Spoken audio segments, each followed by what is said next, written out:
السلام عليكم ورحمة الله وبركاته. كل سنة وانتم طيبين وكل لحظة وانتم بخير، وليلة العيد ويا ليلة العيد أنستين. ويا رب كده كل أيامكم تبقى فرح وهنا وسعادة وصحة وستر عليكم يا رب. يلا كده نصلي على النبي، كل من له نبي صلى عليه وصلي وسلم وبارك على سيدنا محمد وعلى آله وأصحابه أجمعين إلى يوم الدين. زي ما انتم شايفين بقى عيد الأضحى، وكل بقى طبعا اللي ذبح ذبح أو اللي لسه هيذبح بكرة إن شاء الله في أول يوم العيد لحد تالت يوم من المغرب. في ربنا يعين كل من كان، واللي ما ذبحش طبعا اشترى، واللي برضو اللي هيذبح بيجيب برضو كام كيلو كده بيقضي برضو لحد ما بيذبح والكلام ده. فالنهارده احنا ليله العيد بقى، ده فطار يوم الوقفه او وقفه عرفه. كل سنه وانتم طيبين. طبعا كان عندنا ضيوف وجم ونورونا، وطبعا جابولنا العيد معاهم. طبعا الفرحه يعني كل لحظه فيها فرحه هي عيد بالنسبه لاي بني ادم يعني. وطبعا عندك ضيف بيدخل عليك الفرحة والسرور وكده، يعني بتفرحي بيه. يعني أنا عن نفسي بفرح باللمة ولمة الناس والحبايب، ودايما كده بتكون عمران يا رب بالحبايب. دي كانت حتة لحمة بقى، جوزي جايبها موزة كده، هي كلها موزة ما شاء الله يعني.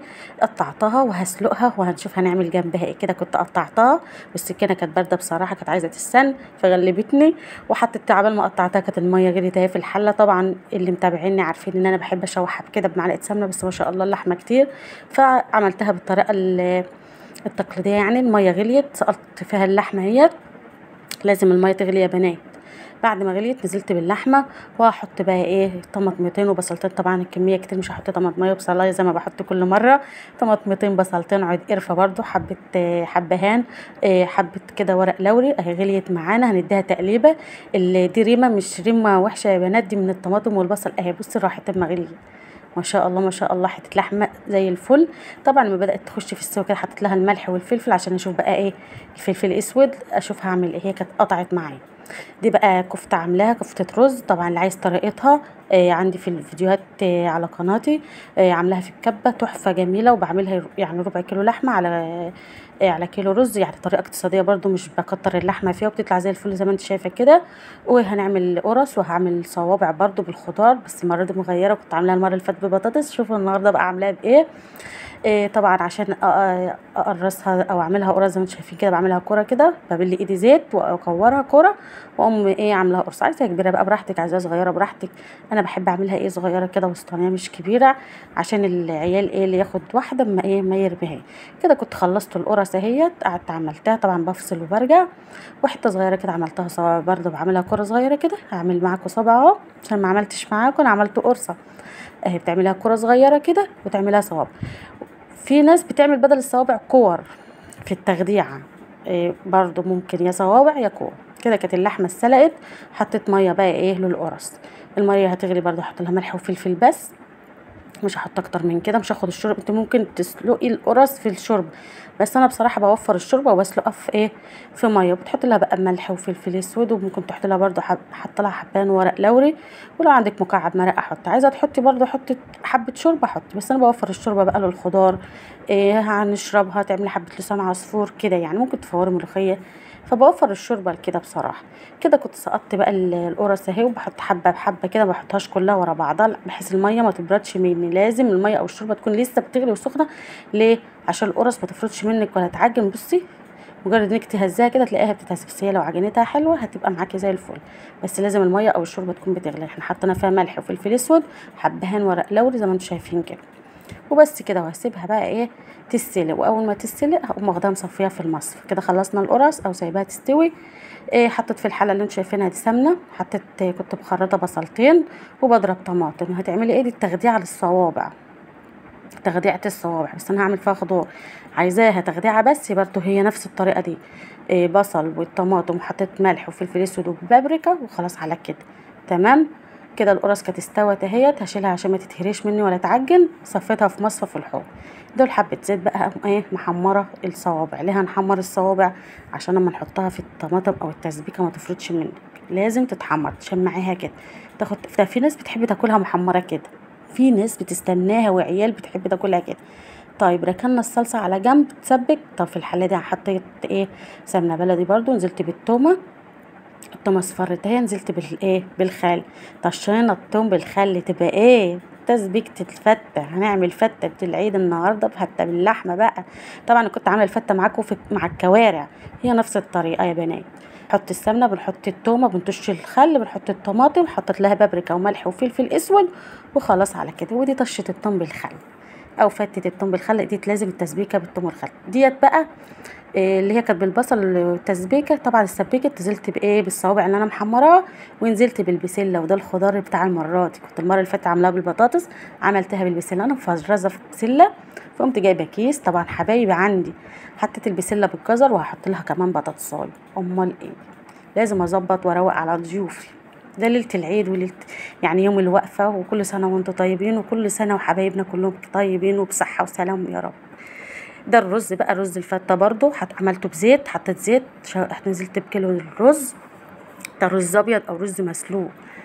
نزلت بكيلو رز طبعا منقينه وغسلينه، نزلت عليه بمعلقه ملح والميه المغليه، وخلاص على كده. هحط ملح وفلفل اسود وخلاص على كده، مش هحط اكتر من كده عليه، ولا هبهره ولا احط ايه، ولا بشعريه ولا حاجه. بتاع الفته لازم يكون ابيض كده. كانت البسله كسرت معايا، قمت نازله ببطاطسيه مكعبات كده. انا بحب احط، انتوا عارفين، بطاطسيه على البسله ومع الصوابع بقى، الشكل تحفه والطعم تحفه بصراحه.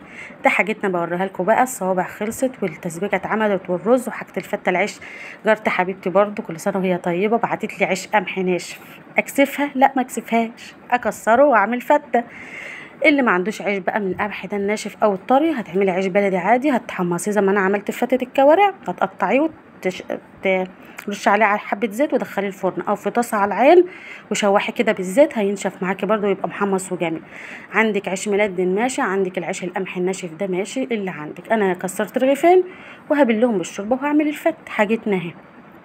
يا ولا يا ولا يا ولا، تسلم ايدي والله، تسلم رجلي اللي واقفه. القرص بقى بعد ما الصفه اهيت، ربيت بيضتين، حطيت عليهم ملح وفلفل اسود، وهنحط القرص في البيض ونقليها في الزيت. ماشي كده. القرص اهيت بدات تخلص كيار اخرى. يبقى عملنا الصوابع في بسله المره دي، والقرص اهيت في البيض. حطينا البيض ربيته بالشوكه، حطيت ملح وفلفل اسود. العيش كسرته للفته. طبعا احنا عملنا الصلصه اللي بالثوم والخل، والرز الابيض للفته، واللحمه مسلوقه، والشوربتنا عندنا حاجتنا. شايفين شكل البوتاجاز والحاجه مليانه كده؟ شايفين الحلال؟ هي العزايم كده واللمه والحبايب ما تتلم كده الحاجات تبقى كتير. ربنا يخلي الحبايب يا رب، وما يحرمش حد من حبايبه. وكل سنه وانتم طيبين. واللي يشوفني بقى لحد دلوقتي كده ما ينساش يحط اللايك. حمرت بقى القرص، هحمر اللحم. طب هتحمري اللحمه ليه؟ عادي ممكن تحمريها وتاكليها، بس انا هحمرها واحطها على الفته يا اختي. امال ايه؟ واحط مسلوقه ويبقى عندي كل حاجه. ربنا يملى بيتكم بالخير يا رب كده. بعد ما حمرت بقى اللحمه، رشيت عليها برضو رشه ملح وفلفل. اوعى اوعى القرص واوعى اللحمه دي بقى. توم وخل برضو عملتها عشان احطها على الفته من فوق، يعني غير ان انا عامله في الصلصه عملت دي لوحدها. معلقه سمنه وحطيت عليها التوم، وحطيت كزبره بقى، كزبره ايه ناشفه، وبعدين طشتها بالخل وسبتها بقى. اما رصت بقى كده هرص ايه الفته.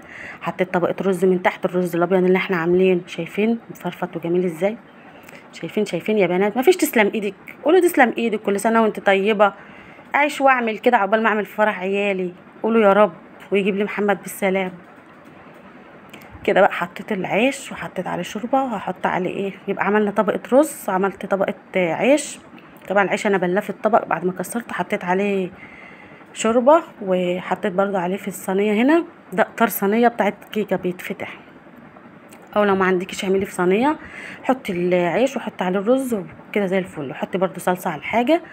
عملت طبقه رز، حطيت طبقه العيش وحطيت عليها شوربه وصلصه، وحطيت طبقه رز كمان. اللحمه اهي، اوعى اللحمه المتحمره دي تتاكل حاف والله. وهرش عليها برضو حبه ايه، صلصه بالثوم بالخل. اوعى طشه الثوم بالخل بالكزبره الناشفه بقى تحفه، الريحه تجيب اخر الشارع.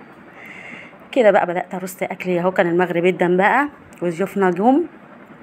الفته اللي زي التورته التحفه دي. بقيت اللحمه برضو هحطها، وعندي لحمه برضو في الشوربه، وحطيت شوربه وحطيت صلصه جنب الصلصه اللي احنا عملناها برضو عشان الفته. وده الصوابع. والرز برضو حطيت لي اللي يغمس، عشان في ناس ممكن ما تاكلش الفته. حطيت رز برضو انا مزوده في الرز عشان البسله. وكده بالهنا والشفا للي كل. وكل سنه وانتم طيبين، واستودعكم الله، والسلام عليكم ورحمه الله وبركاته.